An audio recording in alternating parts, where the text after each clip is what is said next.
ආයුබෝවන් සුබ දවසක් වේවා. ඉසිවරදහන YouTube නාලිකාවත් සමග එකතු වෙන ඔබ සියලුම දෙනාව අපි බොහොම ගෞරවයෙන් පිළිගන්නවා.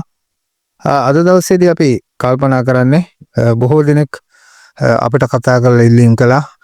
අපි පෙබරවාරි මාසයේ පිළිබඳව දල ලග්න පලාපල වැඩසටහන් ලග්නයට ඔබ වෙතට ගෙනාවා.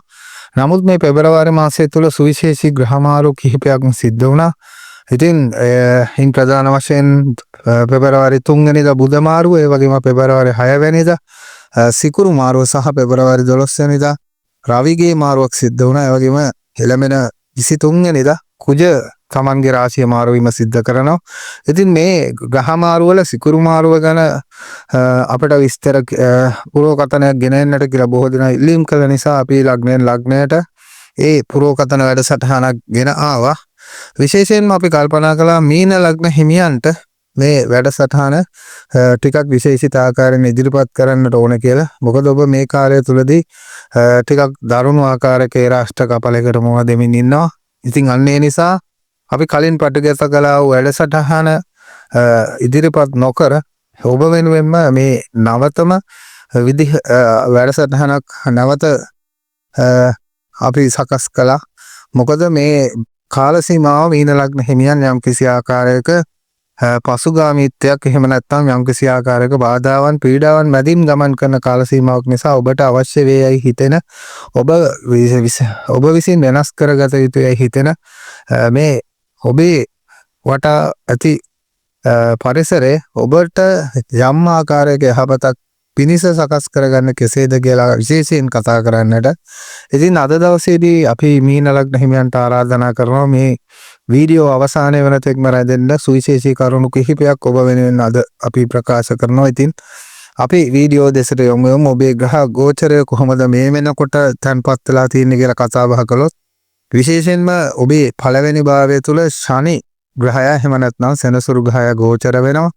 එතකොට ඔබේ 4 වෙනි තුල ගුරු ග්‍රහය, 6 වෙනි තුල කේතුත්, ඒ වගේම ඔබේ 12 වෙනි තුල මේ වෙනකොට රාහු ග්‍රහය, ඒ වගේම බුධ ග්‍රහය, සිකුරු ග්‍රහය සහ රවි ග්‍රහය තැන්පත් වෙලා තියෙනවා අද පෙබරවාරි මාසේ 16 වෙනිදා. එතකොට ඔබේ 11 වෙනි තුල කුජ ග්‍රහය සහ රවි ග්‍රහය තැන්පත් සමාවෙන්න කුජ ග්‍රහය තැන්පත් වෙලා තිබෙනවා. ඉතින් මේ ආකාරයට තමයි ඔබේ ග්‍රහ ගෝචරය තැන්පත් වෙලා තිබෙන්නේ. සඳුගේ ගමන සිද්ධ වෙද්දී සඳු දින 2කමාරක් වගේ කාලයක් තමයි මේ රාශියක රැඳී පවතින්නේ. ඉතින් ඒ අනුව සඳුගේ ගමන වේගවත් සිද්ධ වෙනවා. ඉතින් අපි මේ සියලු කරුණු කාරණා සලකා බලා තමයි ඔබට මේ ජ්‍යොතිෂ විග්‍රහය ගෙන එන්නේ. විශේෂයෙන්ම මේ සමාජ සබඳතා සහ මිත්‍ර සබඳතා ගැන කතා කළොත් මීන ලග්න හිමියන් ටිකක් අතිශයින්ම කල්පනාකාරී වෙන්නට සිද්ධ වෙනවා. මෙන්න මේ සමාජ වපසරිය තුළ ඔබගේ හැසිරීම පිළිබඳව, මිත්‍රයින් සමග කටයුතු කිරීම පිළිබඳව වගේ කටයුතු වලදී. මොකද මේ කාලය තුළ ඔබට මේ පවතිනා වූ ග්‍රහ පරිසරයත් එක්ක අර සමාජ පරිසරයේදී ඔබට යම් යම් ගැටලුකාරී තත්ත්වයන් මතුවෙන්නට පුළුවන්. ඔබ හිතන්නේ නැතුව ඔබ කතා කරන වචන අන් අයට සිත් රිදීම් පීඩාවන් නැති වෙන්නට පුළුවන්. ඒ වගේම මේ නිසා සමහර හිතවත් අය අමනාප වෙන්නට, ඒ වගේම සතුරන් බවට පත් වෙන්නටත් පුළුවන්. සමහර අයගේ හිත් රිදීම් නිසා ඔබව ප්‍රතික්ෂේප කරන අවස්ථාවන් වෙන්නට පුළුවන්. විශේෂයෙන් ඔබ තනි වෙන, හුදකලා වෙන ස්වභාවයකට තල්ලු වෙලා ටිකක් මානසිකව රිදුම් දෙන, මානසිකව පීඩා වෙන, තමන් තනි වෙනවා කියලා හැඟෙන මෙවැනි තත්ත්වයක් ඇති වෙන්නට ඉඩකඩක් තියෙනවා. විශේෂයෙන් ඔබේ වචන තුල අන් අය පීඩාවට පත් වෙන්නට පුළුවන්. මේ නිසා ඔබටත් පෙරලා අපහාස විඳින්නට, නිന്ദා විඳින්නට සිද්ධ වෙන්නට පුළුවන්. තමන් වැරදි නොකර ටිකක් වැරදි වලට පැටලෙන අස්ථානගත චෝදනා ඇති වෙන කාල සීමාවක් නිසා මීන ලග්න හිමියන් සැලකිලිමත් වෙන්නට ඕනේ. විශේෂයෙන් මේ සමාජයේ සමග කටයුතු කරද්දී, වැඩිහිටියන් තමන්ගේ ප්‍රධානීන් සමග කටයුතු කරද්දී තමන්ගේ වචන ගැන අතිශයින්ම සැලකිලිමත් වෙන්නට සිද්ධ වෙනවා. ඔබ නොසිතා සිදු කරන ප්‍රකාශ නිසා සතුරන් නැති වෙන්නට, මිතුරන් අවනාප වෙන්නට කටයුතු යෙදේවි. ඒ තුළ ඔබට මානසික පීඩා, චිත්ත පීඩා ඇතිවීම ඔබේ ජීවිතයේ අනෙක් පැතිකඩ වලට බොහෝ ගැටලු ඇති වෙන්නට පුළුවන්. ඉතින් මේ නිසා ඔබ සිතට ගන්නට ඕනේ තරමක් සමන්ගේ වචන පාලනයක් ඇතුව කතා කරන්නට, අනවශ්‍ය වාද විවාද වලට නොයන්නට, අනවශ්‍ය තර්ක විතර්ක වලට නොයන්නට. මොකද මේ වෙලාවේ ඔබ ගත කරන්නා වූ මේ ග්‍රහ ගෝචරය ටිකක් අයහපත් ආකාරයට තමයි මීන ලග්න හිමියනේ පවතින්නේ. ඉතින් මේවා මේ ඔබ බිය කරන්නට කියනවා නෙමෙයි. මෙන්න මේ කරුණු කාරණා සිතෙහි තබාගෙන කටයුතු කරන්න. අන්න එවිට ඔබට පුළුවන් වෙයි යම් ආකාරයක යහපතක් බවට පරිවර්තනය කරගන්නට මේ සිද්ධ වෙන්නා වූ යහපත. ඒ වගේම විශේෂයෙන් අපි පවුල සහ ආදර සබඳතා විවාහයන් ගැන කතා කරනකොට පවුල කටයුතු තුළදී ඔබ තරමක් කාර්යබහුල වෙන්නට පුළුවන්. පවුලේ අයගේ වැඩ කටයුතු නිසා වෙහෙස මහන්සි වෙන්නට පුළුවන්.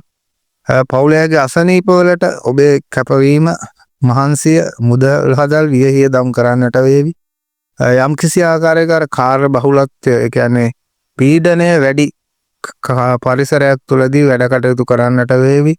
මේ නිසා ඔබ තුලින් නොරුස්සනා ගති, ඉක්මන් කෝපය, හදිසි කෝපය, හදිසි ලෙස වැඩ කරන්නට යාම, නොසැලකිලිමත්කම ඇති වෙලා මෙන්න මේ පවුල තුලදී යම් ගැටලුකාරී තත්ත්වයන් නැති වෙන්නට පුළුවන්. ගෘහ ජීවිතය තුල ප්‍රශ්න ගැටලු ඇති වෙන්නට පුළුවන්. විශේෂයෙන් ඔබේ බිරිඳ ස්වාමියා සමග කටයුතු කරද්දී මෙන්න මේ 23 වෙනිදායින් පස්සේ ටිකක් අතිශයින්ම සැලකිලිමත් විය යුතු කාල පරිච්ඡේදයක් බවට පත් වෙනවා. බොහොම සැලකිලිමත් වෙන්නට ඕනේ කතා බහ කරනදී. ඒ වගේම තමන්ගේ අදහස් උදහස් මෙන්න මේ දේවල් බොහොම අවබෝධයෙන් කටයුතු කරන්නට ඕනේ. ඉතින් මීන ලග්නේ ඉන්න අයට මේ දේවල් අනිච්චානුගව බොහෝ වෙලාවට සිද්ධ වෙන නිසා ඔබ මේ කාලය තුලදී අතිශයින්ම සැලකිලිමත් වෙන්නට ඕනේ. තමන් කරන දේ පිළිබඳව නිවැරදි සිහිය, එළඹ සිටින සිහියෙන් යුතුව කටයුතු කිරීම වැදගත් වෙනවා. ඉතින් පවුලේ සමග කටයුතු කිරීමේදී ඔවුනොවුන් පිළිබඳව අවබෝධයක් ඇතුව තමන්ගෙන් විය යුතු යුතුයකම් නිවැරදිව ඉෂ්ට සිද්ධ කරන්නට කියලා අපි ඔබට මතක් කරනවා. විශේෂයෙන්ම ආදර සබඳතා තුලදීත් එහෙමයි. මේ ආකාරයට මේ කාලය තුලදී යම් අමිහිරි සිදුවීම්, අනවශ්‍ය සබඳතා නිසා ගැටලු ඇති මෙන්න මේ වගේ දේවල් වෙන්නට පුළුවන්. ඉතින් අන්‍යෝන්‍ය විශ්වාසය ඇති වෙන පරිදි ඔබ කටයුතු කළ යුතු වෙන කාල පරිච්ඡේදයක් වෙනවා. අපි අර සමාජ සබඳතාවලදී සාකච්ඡා කළා වගේම රැවටීම් වලට සබඳතා නිසා Taman දුකට පත්වන ස්වභාවයක් ඇති වෙනවා. පවුල තුල හුදකලා වුණා වගේ දැනනවා. Tamanට කවුරුත් අර Taman සමග නෑ කියන කාරණාව තුළ ඔබ ඉච්ඡාවංගත්වයට පත් වෙන්නට පුළුවන්. ඉතින් එහෙම හිතන්නට අවශ්‍ය නැහැ. ඒ ඔබට හිතෙන විදිහ තමයි. ඉතින් එහෙම ඒ නිවැරදිම නැහැ ඔබේ ඒ දැක්ම. ඉතින් ඔබ අනික් අය ගැනත් බොහොම අවබෝධයෙන් කටයුතු කරලා මෙන්න මේ කාලය තුළ බොහොම පරිස්සමෙන් කටයුතු කළ යුතු කාල පරිච්ඡේදයක් බව මීන ලග්න හිමියන් විශේෂයෙන්ම සිතේ තබා ගන්නට ඕන. ඉතින් රැකියාව ගැන කතා කරනකොට විශේෂයෙන්ම රැකියා පරිසරය තුළදී සහෝදර සේවක සේවිකාවන්, රැකියා ප්‍රධානීන් සමග ඔබ තරමක් අවබෝධයෙන් යුතුව කටයුතු කරන්නට වෙනවා. අර හික්මීමක් නැති වචන නිසා ඔබට ගැටලු මතුවෙන්නට පුළුවන්.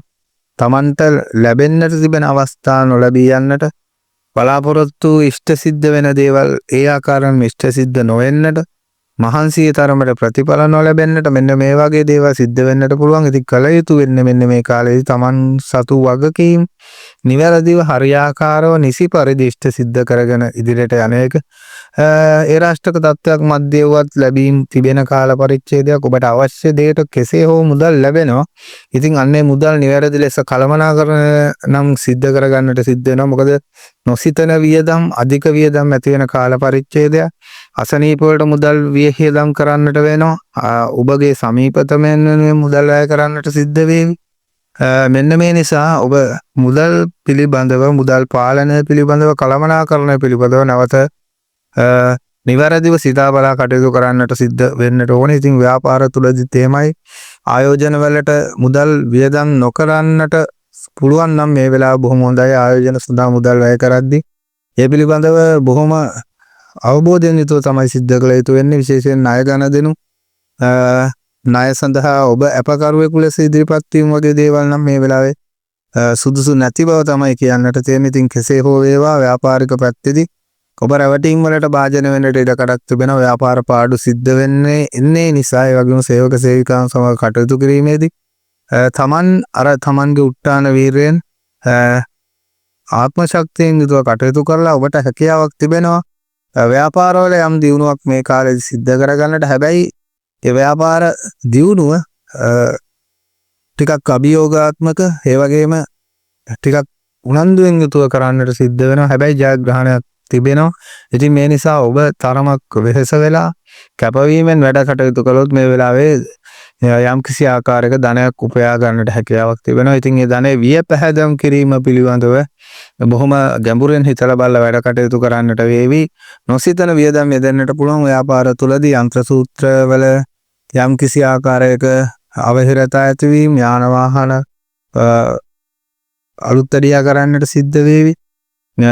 තරමක් අර මුදල් වැය වෙන කටයුතු සිද්ධ වෙනවා. ඉතින් මේ දේවල් විවරදිව සකස් කර ගැනීමත් ඔබ අවබෝධයෙන් කළ යුතු වෙනවා. එහෙම නැත්නම් ඔබේ මුදල් නිරපරාධී වියදම් වෙන තත්ත්වයක් තියෙන නිසා බොහොම කල්පනාකාරීව මීන ලග්න හිමියන් මේ වෙලාවේදී කටයුතු කරන්නට ඕන.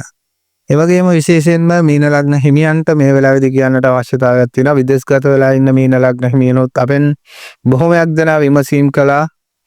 තමන්ට කොහොමද කියන කාරණය සමහරු ඇහුවා අර විදේශයන්හිදී යම් අපලකාරී තත්ත්වයන් වල අඩුවීමක් තියනවාද කියලා.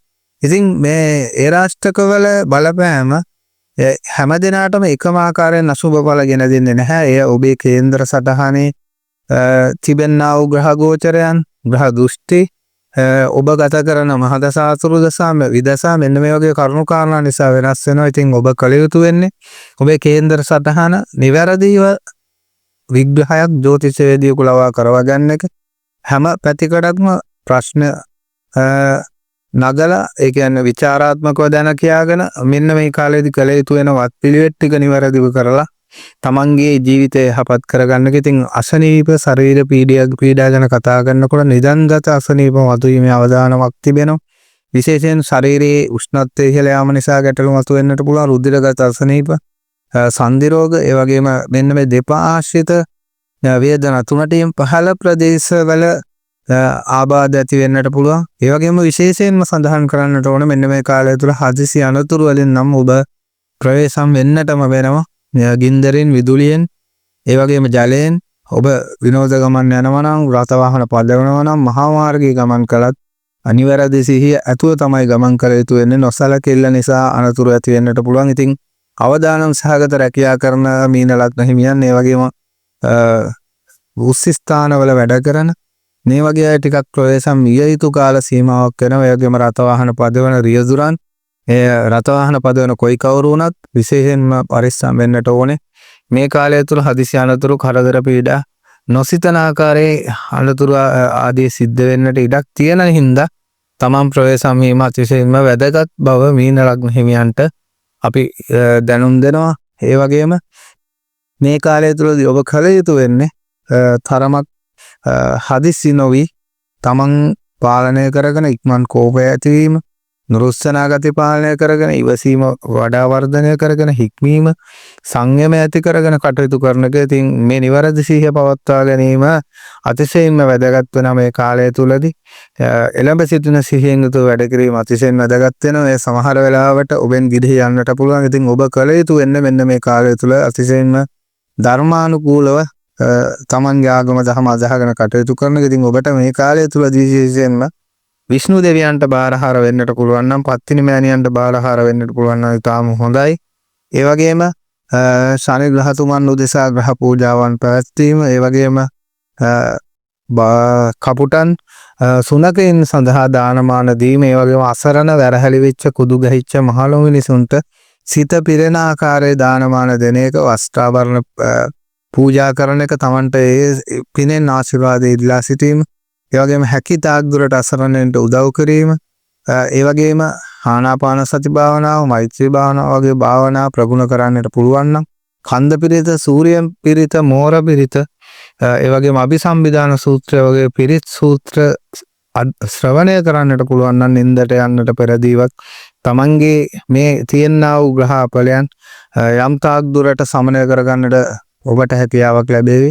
ඉතින් මීන ලග්න හිමියනි මේ කාලය තුළ ඔබ කළ යුතු වෙන්නේ බොහොම අවබෝධයෙන් යුතුව නිවැරදි සිහියෙන් යුතුව කටයුතු කරලා මෙන්න මේ ගත වෙන්නා වූ අයහපත් කාල සීමාව තමන්ගේ ජීවිත සුරක්ෂිතතාවය ඇති කරගෙන තමන්ගේ ගමන නිවැරදිව දිශානතියකට ගමන් කරවීම අපි ඔබට සුබ ප්‍රාර්ථනා කරනවා ඔබේ ඉදිරි ජීවිතය යහපත් කරගන්නට ඔබට වාසනාවන්ත හැකියාව ලැබේවා කියලා.